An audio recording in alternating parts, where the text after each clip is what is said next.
घने जंगल के बीच एक शांत आश्रम था। वहां दूर दूर से लोग अपनी समस्याओं का समाधान पाने आते थे। एक दिन सुबह सुबह एक युवक तेज कदमों से आश्रम पहुंचा। उसके चेहरे पर उदासी थी और आंखों में अनेक प्रश्न। वो गुरुजी के चरणों में झुक गया और बोला, गुरुदेव, आज मैं अपने जीवन का सबसे बड़ा प्रश्न लेकर आया हूं। यदि आज इसका उत्तर नहीं मिला तो शायद मेरा भगवान पर से विश्वास ही उठ जाएगा। गुरुजी ने प्रेम से उसके सिर पर हाथ रखा और बोले, वत्स, निश्चिंत होकर पूछो। मन में जो भी शंका है उसे बाहर निकाल दो। युवक बोला, गुरुदेव, मैंने कभी किसी का बुरा नहीं किया, हमेशा सत्य बोला, मेहनत की, किसी का हक नहीं छीना, भूखे को भोजन कराया, मंदिर गया, भगवान का नाम लिया। फिर भी मेरे जीवन में एक के बाद एक दुख आते जा रहे हैं। दूसरी ओर जो लोग झूठ बोलते हैं, रिश्वत लेते हैं, दूसरों को धोखा देते हैं, वे सुखी दिखाई देते हैं। उनके पास धन है, गाड़ियां हैं, बड़ा घर है और समाज में सम्मान भी। क्या भगवान सचमुच न्याय करते हैं? गुरुजी कुछ क्षण मौन रहे, फिर मुस्कुराकर बोले, वत्स, तुम्हारा प्रश्न नया नहीं है। हर युग में यह प्रश्न उठता रहा है, लेकिन इसका उत्तर समझने के लिए तुम्हें जीवन को बाहर से नहीं, भीतर से देखना होगा। गुरुजी युवक को आश्रम के पीछे एक बगीचे में ले गए। वहां दो आम के पेड़ खड़े थे। पहला पेड़ बहुत हरा भरा था, उसकी शाखाएं फलों से लदी थीं। दूसरा पेड़ साधारण दिखाई देता था। गुरुजी ने पहले पेड़ से एक आम तोड़कर युवक को दिया। युवक ने जैसे ही उसे काटा, भीतर से वह पूरी तरह सड़ा हुआ निकला। फिर गुरुजी ने दूसरे पेड़ का आम तोड़कर दिया। बाहर से साधारण था, लेकिन अंदर से मीठा और सुगंधित। बेटा, संसार भी मनुष्यों को ऐसे ही देखता है। बाहर की चमक देखकर लोग समझ लेते हैं कि यह व्यक्ति बहुत सुखी है, लेकिन किसी के मन के भीतर झांक कर कोई नहीं देखता। युवक ध्यान से सुन रहा था। गुरुजी बोले, जिस व्यक्ति ने छल से धन कमाया है, वो हर समय डरता है कि कहीं उसका राज न खुल जाए। जिसने दूसरों का हक छीना है, उसे अपने ही लोगों पर विश्वास नहीं रहता। जिसने झूठ बोला है, उसे हर दिन नया झूठ बोलना पड़ता है। क्या ऐसे मन को शांति मिल सकती है? युवक ने धीरे से कहा, नहीं गुरुदेव। गुरुजी ने आगे कहा, अब मैं तुम्हें एक कहानी सुनाता हूं। एक नगर में दो पड़ोसी रहते थे।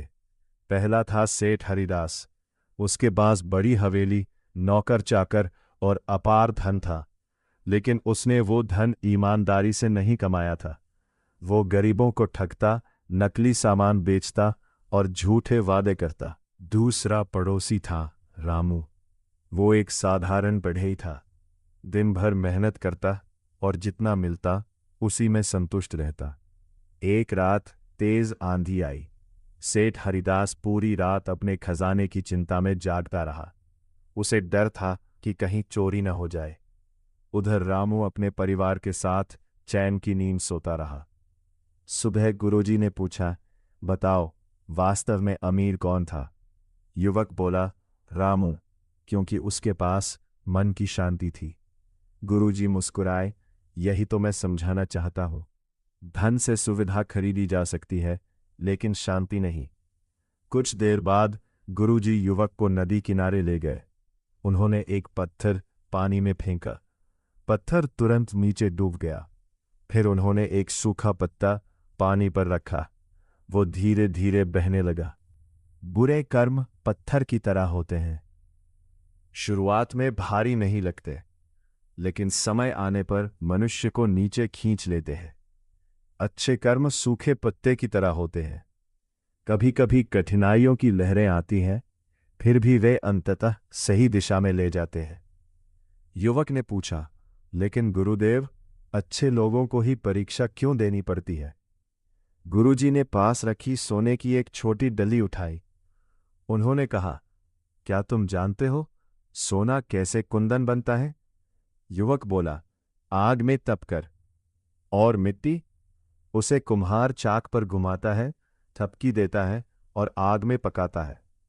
गुरुजी बोले, भगवान जिन्हें ऊंचा बनाना चाहते हैं उन्हें पहले मजबूत बनाते हैं। परीक्षा दंड नहीं होती, तैयारी होती है। युवक की आंखों में आंसू आ गए। तो क्या मेरे दुख व्यर्थ नहीं है? गुरुजी ने कहा, नहीं वत्स, यदि तुम दुख में भी अपना चरित्र नहीं छोड़ते तो वही तुम्हारी सबसे बड़ी जीत है। फिर गुरुजी ने एक किसान का उदाहरण दिया। उन्होंने कहा, किसान जब बीज बोता है तो वह अगले दिन खेत खोदकर नहीं देखता कि बीज अंकुरित हुआ या नहीं। उसे विश्वास होता है कि समय आने पर फसल अवश्य उगेगी। उसी प्रकार अच्छे कर्मों का फल भी समय पर मिलता है। युवक अब शांत हो चुका था।